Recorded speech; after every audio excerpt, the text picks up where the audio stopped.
Hello everyone, this is Monica Singh and again welcome to our channel. कैसे हैं आप सभी? आई होप आपकी तैयारी अच्छी चल रही होगी। जैसे कि अभी हमने 2 पेपर के वेरी शॉर्ट क्वेश्चंस के सॉल्यूशन प्रोवाइड कराए, वैसे ही नेक्स्ट जो पेपर है कल आपका वर्क एजुकेशन गांधीजीज नए तालीम एंड कम्युनिटी इंगेजमेंट, उसके हम वेरी शॉर्ट क्वेश्चंस यहाँ देखेंगे।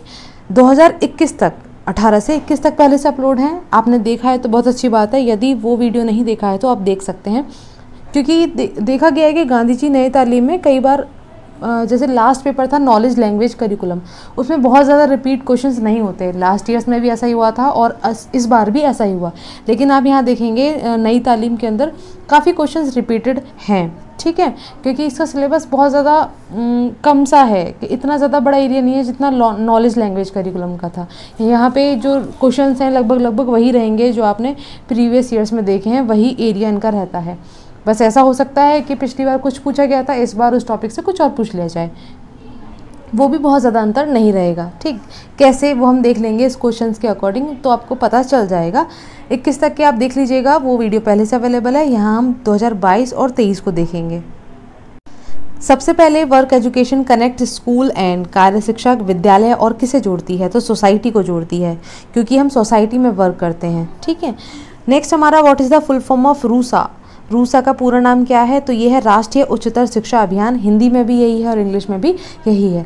अब यहाँ ये पूछ लिया, इसके अलावा रूसा से हम और क्या समझ सकते हैं कि रूसा की शुरुआत कब हुई थी, इस अभियान को शुरू कब किया गया था? तो इस अभियान की शुरुआत हुई थी 2013 में, और इसकी शुरुआत हुई थी जो हायर एजुकेशन है उसमें फ़ंड प्रोवाइड कराने के लिए।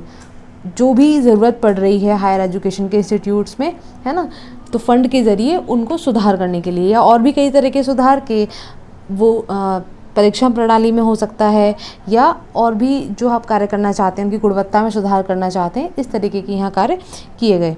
नेक्स्ट हमारा who has written the book of pedagogy of freedom? Pedagogy of freedom पुस्तक किसने लिखी? तो ये पाओलो फ्रेरे ने लिखी है। इनकी 2 बुक हैं, पेडागोजी से शुरू हैं, जैसे कि pedagogy of freedom and pedagogy of oppressed. पहले पूछा गया था लास्ट ईयर्स में पेडागोजी ऑफ ऑपरेस्ट, और 22 में पूछा गया था पेडागोजी ऑफ फ्रीडम, तो आप देख सकते हैं। इसके अलावा इनकी है pedagogy of the city, education for critical consciousness, pedagogy in process, teachers as cultures workers. ज़्यादातर आप देखेंगे पेडागोजी के नेम से जो आएगी वो पाओलो फ्रेरे की है। अगर आपको नहीं भी पता है तो एक बार आप चांस ले सकते हैं इसको बताने के लिए। नेक्स्ट हमारा डिफाइन लेबर, श्रम को परिभाषित कीजिए। तो हम श्रम को बताएंगे क्या है। तो श्रम का वास्तविक अर्थ किसी भी प्रकार का शारीरिक या मानसिक परिश्रम है। कि आप शारीरिक रूप से या मानसिक रूप से जब परिश्रम करते हैं तो वो श्रम में कहा जाएगा, लेकिन दूसरे अर्थ में समझें, दूसरे शब्दों में समझें, या कह सकते हैं आर्थिक रूप से समझें, तो श्रम वो है जब कुछ मौद्रिक पुरस्कारों के लिए आप शारीरिक या मानसिक कार्य करते हैं और उसके बदले में आपको आय प्राप्त होती है, उसे हम श्रम कह सकते हैं। उदाहरण के लिए बगीचे में एक माली के काम को श्रम कहा जाता है जब उसे उसके बदले आय प्राप्त होती है, लेकिन जब वही माली अपने घर के बगीचे में काम करे तो उसे श्रम नहीं कहा जाएगा, उसे व्यक्तिगत अभिरुचि कहा जाएगा। इसके लिए S.E. थॉमस ने डेफिनेशन दी है कि श्रम शरीर या मन के सभी मानवीय प्रयासों को दर्शाता है जो इनाम की उम्मीद में किए जाते हैं। नेक्स्ट, इन विच ईयर महिला समाख्या प्रोग्राम वॉज स्टार्टेड? महिला समाख्या प्रोग्राम कब शुरू किया गया था? तो ये 1989 में शुरू किया गया था। ठीक है, अब ये भी पूछ सकते हैं कि ये किसके लिए शुरू किया गया, नाम से पता चल रहा है तो महिलाओं के लिए शुरू किया गया था। मुख्य तौर पर सामाजिक और आर्थिक तौर पर पिछड़े वर्गों की ग्रामीण क्षेत्रों में महिलाओं की शिक्षा और सशक्तिकरण के लिए ये प्रोग्राम शुरू किया गया था, और इसमें इसका आधार क्या था? राष्ट्रीय शिक्षा नीति 1986 के लक्ष्य के अनुसार इसकी शुरुआत की गई थी। नेक्स्ट हमारा वर्धा एजुकेशन समिट, वर्धा शिक्षा योजना कब शुरू हुई? तो ये शुरू हुई आपकी एक सम्मेलन के दौरान, वहाँ से इसका प्रादुर्भाव माना जाता है, और ये सम्मेलन हुआ आपका 22-23 अक्टूबर 1937। तो यहाँ आपका ऑप्शन है ये 1937। ये पूरा इसलिए बताया, आज ये आपसे ऑप्शन में पूछा गया, ये 1 वर्ड में भी आ सकता है कि वर्धा जो योजना है कब शुरू हुई, टाइमिंग बताइए, डेट बताइए या ईयर बताइए, तो आप बता सकते हैं 22-23 अक्टूबर 1937। यहीं से बेसिक एजुकेशन की शुरुआत मानी जाती है। ठीक है, नेक्स्ट हमारा strategies of experiential learning. Experiential learning मतलब अनुभवजन्य अधिगम, जहाँ बच्चा अनुभव के आधार पर अपनी अधिगम प्रक्रिया को पूरा करता है, लर्निंग करता है, सीखता है। तो यहाँ आपके ऑप्शंस हैं role playing, guest lecture, art based activities and all of the above. तो यहाँ पर आएगा आपका ऑल ऑफ दी अबव। ठीक है, एक बार को यहाँ कन्फ्यूजन हो सकती है कि गेस्ट लेक्चर कैसे हो गया। तो गेस्ट लेक्चर में इसलिए कि कोई एक्सपर्ट पर्सन या गेस्ट के रूप में कोई रिसोर्स पर्सन, एक्सपर्ट पर्सन बुलाया जाता है और उसके द्वारा लेक्चर प्रोवाइड कराया जाता है। वो सिर्फ लेक्चर ऐसे नहीं होता कि सुन लिया और ख़त्म हो गया, उसमें स्टूडेंट्स डिस्कशन करते हैं, ठीक है, क्वेश्चनिंग करते हैं, इसके द्वारा वो इसके अनुभव से सीखते हैं। तो इसलिए यहाँ पर ये भी इंक्लूड किया जाएगा। Next, name any one best practice related to Nai Talim. ये प्रीवियस ईयर्स में आया हुआ क्वेश्चन है।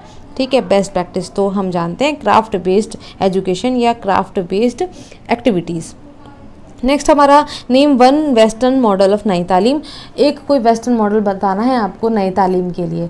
तो यहाँ तीन हैं, आप कोई भी बता सकते हैं। सबसे आसान है डीवी का मॉडल, तो डीवीज मॉडल ऑफ नई तालीम, डीवी का नई तालीम प्रतिमान। इसके अलावा पाओलो फ्रेरे का critical pedagogy and dialogic method और Vygotsky social construction approach. Okay, इसमें से कोई भी आप एक का नाम ले सकते हैं। या इसके अलावा यदि ये भी पूछ लिया कि पाओलो फ्रेरे के नई तालीम का जो मॉडल है उसका नाम बताइए पूरा, तो आप बता सकते हैं Paulo Freire's critical pedagogy and dialogic method, Paulo Freire का समालोचनात्मक शिक्षण शास्त्र एवं वार्तालाप विधि। ठीक है, नेक्स्ट हमारा डिफाइन कंस्ट्रक्टिविज्म। रचनात्मकवाद को परिभाषित कीजिए। तो रचनात्मकवाद सीधा सा है कि आप जब खुद से सीखते हैं, स्टूडेंट खुद से सीखेगा, वहाँ रचनात्मकता आती है। ठीक है, उसके बेसिस पर ही ये इज्म या वाद बनाया गया है। तो हम देखते हैं रचनात्मकवाद एक ऐसी विचारधारा या सिद्धांत है जो इस बात पर बल देती है कि बालक नए ज्ञान की रचना स्वयं करते हैं। इसके अनुसार अधिगम व्यक्ति की जन्मजात प्रवृत्ति है और वह अपने वातावरण की क्रियाओं में भाग लेते हुए सीखता है। साथ ही अनिता वुल्फ के अनुसार ये एक डेफिनेशन दी गई है, रचनात्मकवाद आगम का वह अध्ययन है जो व्यक्तियों में समझ और ज्ञान की रचना अनुभवों के आधार पर करता है। नेक्स्ट हमारा 2023 का क्वेश्चन, यहाँ पे रिपीटेड कई क्वेश्चन हुए 2022 से। और सबसे पहले हमारा है what do you mean by livelihood. जीविका से आप क्या समझते हैं? जीविका का शाब्दिक अर्थ है एक ऐसा व्यवसाय जिसके द्वारा जीवन में आगे बढ़ने एवं उन्नति के अवसरों का लाभ उठाया जा सके। इससे अभिप्राय मात्र एक रोजगार जीविका का चयन नहीं है, इसका तात्पर्य उन विभिन्न पदों से है जो क्रियाशील जीवन में कोई व्यक्ति प्राप्त कर सकता है। तो इस तरीके से यहाँ लिखा हुआ है, इंग्लिश और हिंदी आप दोनों में देख सकते हैं। नेक्स्ट हम चलते हैं डिफाइन लेबर। तो अभी हमने देखा 2022 में लेबर आया हुआ है, श्रम को परिभाषित कीजिए। Next, who has written the book pedagogy of oppressed. अभी हमने देखा कि पेडागोजी ऑफ ऑप्रेस्ड या पेडागोजी ऑफ फ्रीडम, इस तरीके से पाओलो फ्रेरे ने लिखी हैं ये बुक्स। नेक्स्ट, डिफाइन कंस्ट्रक्टिविज्म, जो हम पहले 2022 में परिभाषित कर चुके हैं, तो ये रिपीट हुआ था। नेक्स्ट हमारा नई तालीम से संबंधित किसी एक सर्वश्रेष्ठ प्रणाली का नाम, ये भी रिपीटेड है। ये 2022 में तो रिपीट हुआ ही था, इससे पहले के वर्षों में भी रिपीट हुआ है। Next, who establish Shanti Niketan. तो शांति निकेतन की स्थापना रविन्द्रनाथ टैगोर ने की थी।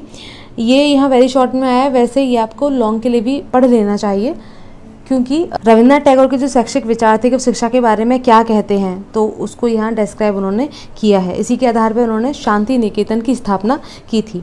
नेक्स्ट हमारा मिड डे मील योजना। तो इसकी शुरुआत हुई 15 अगस्त 1995 में।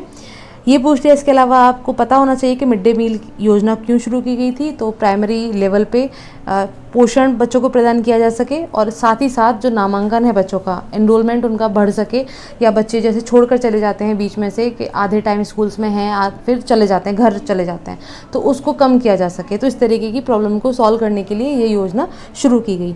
नेक्स्ट हमारा NCFTE का पूरा नाम, तो national curriculum framework for teacher education, शिक्षक शिक्षा हेतु राष्ट्रीय पाठ्यक्रम की रूपरेखा, ये इसका फुल फॉर्म है।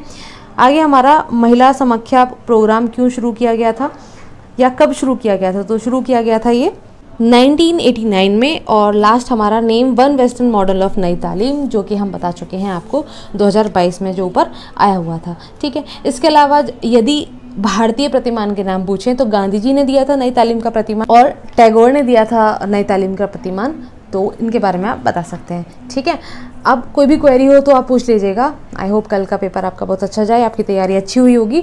नेक्स्ट जो पेपर आएगा उसमें भी हम वेरी शॉर्ट क्वेश्चंस आपको प्रोवाइड कराएंगे। नेक्स्ट वीडियो में मिलते हैं। Thanks for watching.